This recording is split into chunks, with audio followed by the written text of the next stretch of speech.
Attention, cette émission est laissée à la discrétion de l'auditeur. Les propos et les opinions peuvent choquer. Oreilles sensibles s'abstenir. Richard Martineau. Un animateur pas comme les autres. Richard Martineau. Cube Radio.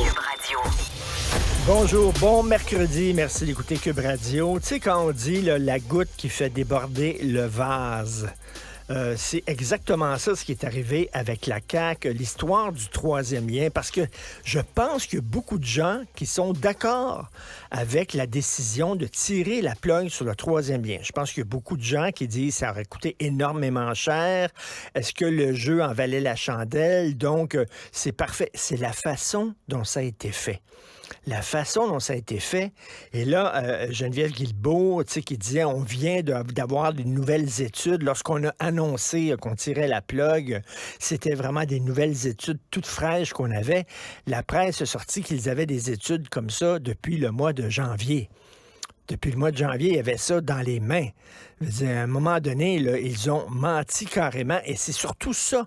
C'est pas, les gens reprochent à la CAQ pas le fait d'avoir tiré la plug sur ce projet-là.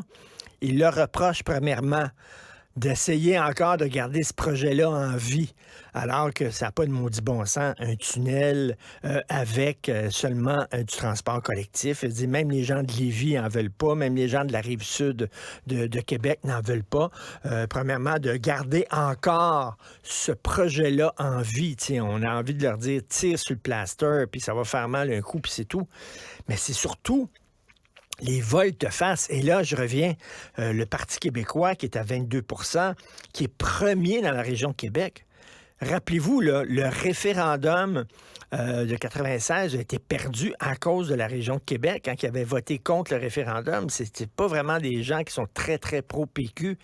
Mais là, ils sont premiers dans la région de Québec. Et je pense que c'est tout...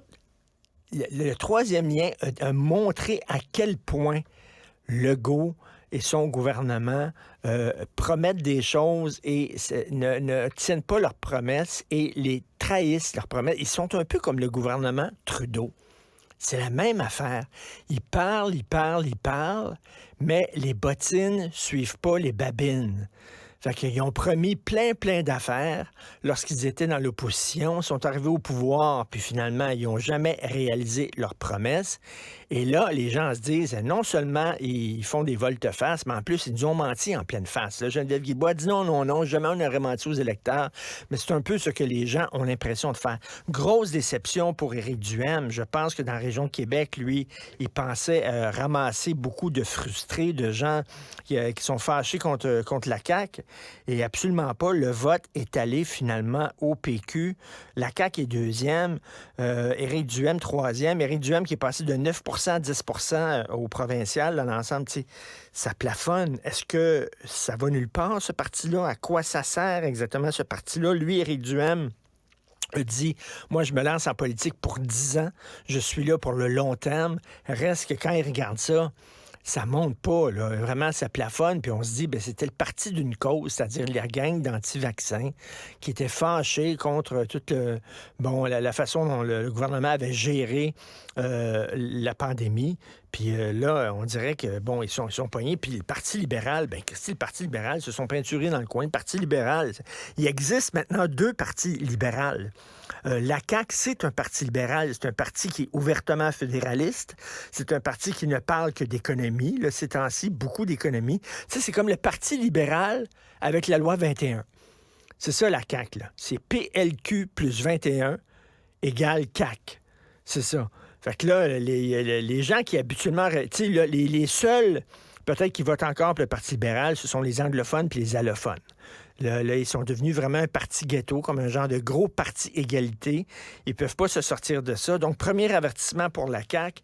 Et là, le beau jeu de François Legault, c'était de dire, regardez, nos ennemis, nos adversaires les plus coriaces, c'est QS, parce qu'il disait QS, c'est les woke, QS, c'est l'extrême gauche, et si vous voulez un paravent une protection contre la montée du wokisme au Québec, vous devez voter CAQ. C'était ça le jeu de la CAQ. Mais là, non, je m'excuse, il ne peut plus dire ça parce que sa menace principale, c'est le Parti québécois. Et qu'est-ce qu'il va faire pour combattre le Parti québécois? Les maudits séparatistes. Les séparatistes. Et là, ben, ça va être le discours du Parti libéral. Et là, le Parti libéral, non seulement se fait voler le discours le Canada est un beau grand pays, non seulement il se fait voler le discours nous sommes le parti de la business et de l'économie, mais là, il va se faire voler le discours nous sommes le parti qui lutte contre les souverainistes et les séparatistes. Qu'est-ce qui va rester au Parti libéral? Pas grand-chose.